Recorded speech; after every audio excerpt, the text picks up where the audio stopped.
Vidéo sur YouTube, Virginie Savaria dénonce l'intolérance d'un chauffeur d'autobus de Saint-Jean-sur-Richelieu. Je vous raconte l'histoire.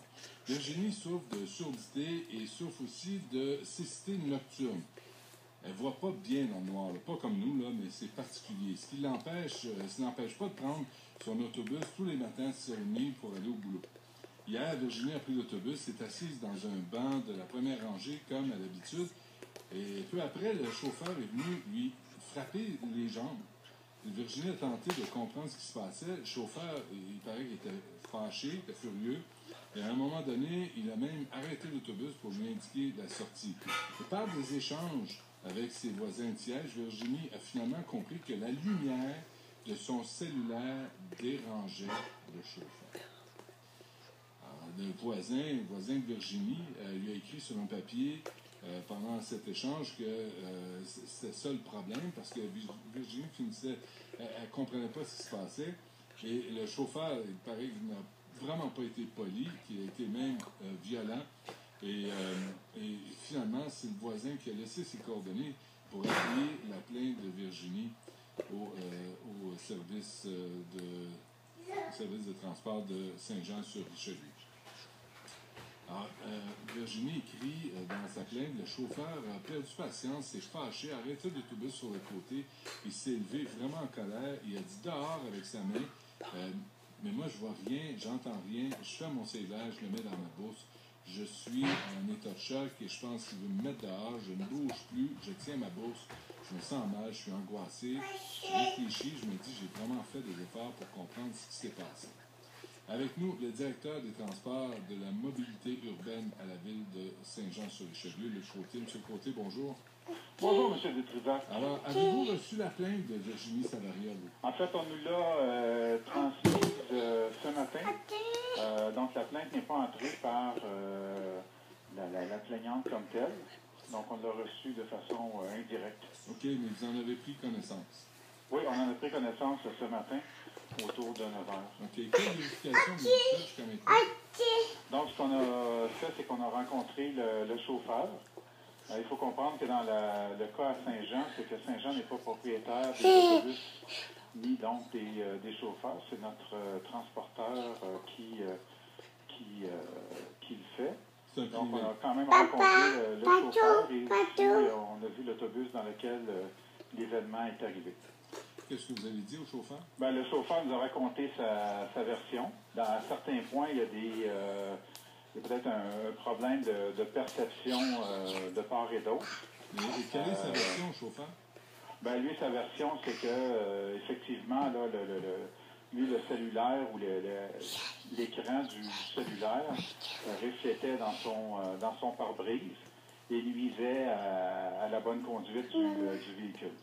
Donc ça, c'est un élément, même dans nos règlements à la ville, les cellulaires doivent être utilisés avec discrétion pour pas nuire à la quiétude des gens, mais aussi à la sécurité. Là. Mais est-ce qu'il avait compris que Virginie souffrait d'handicap?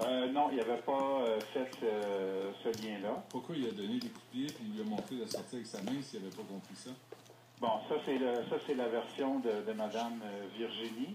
Le chauffeur, lui, mentionne qu'effectivement, il a montré le devant du véhicule, mais pas la porte comme telle, parce qu'il n'a pas ouvert la porte du véhicule, mais il a montré le pare-brise pour dire que, ben voyez-vous, ça me dérange votre écran. Ça n'avait pas l'air d'être sur le ton de ce côté de « voyez-vous, ça me dérange ».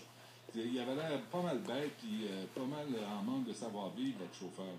Ben, ça c'est la version de madame. Et de le son chauffeur, voisin lui, mentionne, lui, le chauffeur, il a un appareil auditif aussi, donc il doit parler plus fort. Alors, c'est peut-être de ce côté-là qui... Oui, mais Virginie... Mais cela étant dit, on prend ça très au sérieux, et puis on va amener des corrections...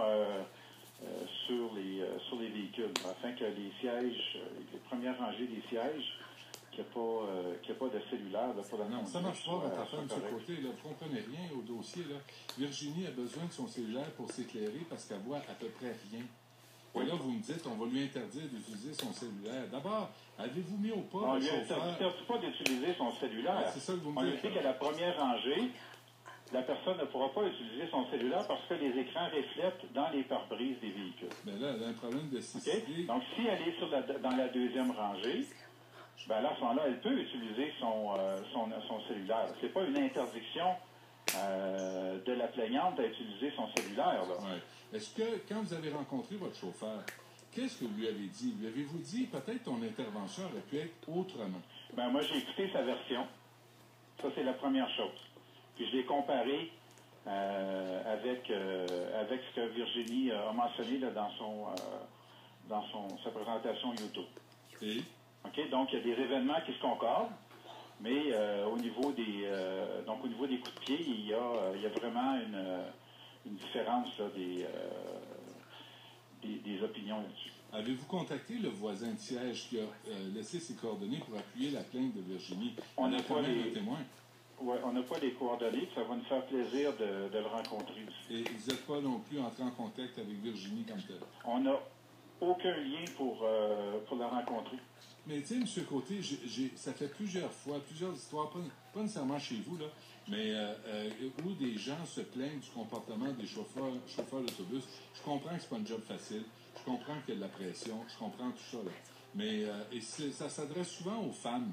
C'est drôle parce que les chauffeurs d'autobus sont pas tellement courageux quand il y a une gang de crottés qui embarquent dans un autobus. Mais quand c'est une femme seule, tout à coup, ils deviennent des matamores.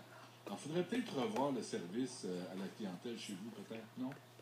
Ben, ça, c'est votre opinion, là. Non, je vous pose la question. Ben, c'est votre opinion de dire que les chauffeurs s'adressent uniquement aux femmes, là.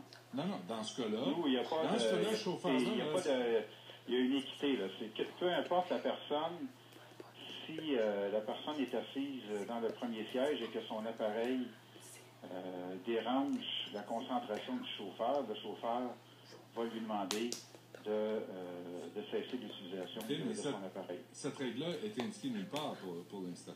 Dans les règlements de la ville. Mais personne ne sait ça. Là. Personne.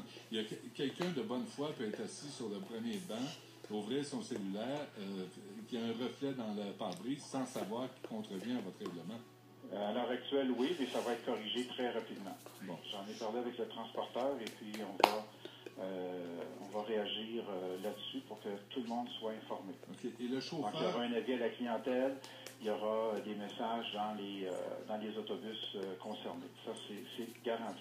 Et votre chauffeur, lui, tout va bien, tout est correct et il n'y a pas de conséquences, il n'y a pas rien. Bien, ça, on va le voir après. Là, c'est évident que il nous manque la version du passager qui était à côté de Mme Virginie. Donc, écoutez, si on le trouve, on vous l'enquête n'est pas fermée. Là. Très bien. Merci de nous avoir parlé. Merci beaucoup, M. Dubuzac. À la prochaine. Au revoir. Luc Côté, qui est directeur des transports de la mobilité urbaine à la ville de Saint-Jean-sur-Richelieu. On revient après la pause.